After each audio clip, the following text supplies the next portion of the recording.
조선왕조실록 5번째 조선의 5대 왕, 문종 비운의 성군. 세종대왕의 맏아들이자 학문과 정치를 겸비한 군주였지만 안타깝게도 즉위 2년 만에 세상을 떠난 비운의 왕이었죠. 오늘은 조선의 문종의 이야기를 들어봅니다.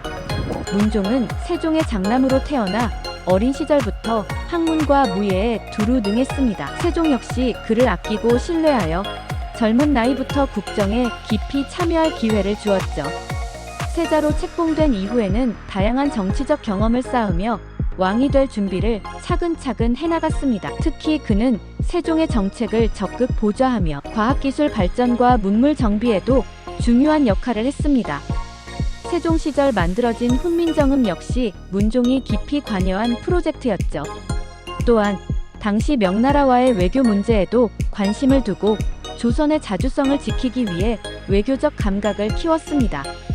문종이 왕위에 오르자 조선의 정치는 비교적 안정적으로 계승되는 듯 했습니다. 하지만 그의 건강은 즉위 전부터 좋지 않았고 결국 왕이 된 후에도 병세가 점점 악화됩니다. 그럼에도 불구하고 문종은 나라를 위해 개혁을 시도했습니다.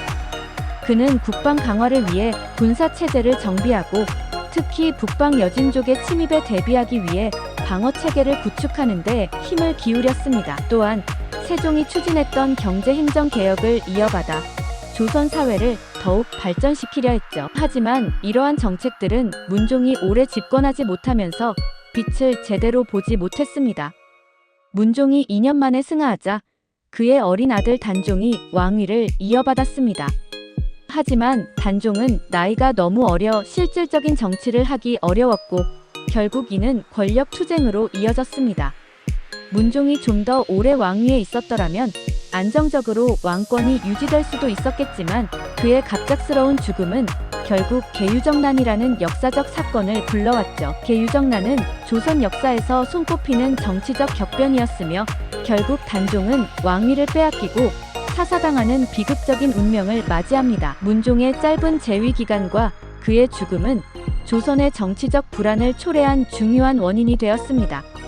문종은 비록 짧은 기간 왕위에 있었지만 조선의 발전을 위해 헌신했던 성군이었습니다. 만약 그가 더 오래 왕위에 있었더라면 조선의 역사는 어떻게 달라졌을까요? 단종의 비극도 계유정난도 없었을지도 모릅니다.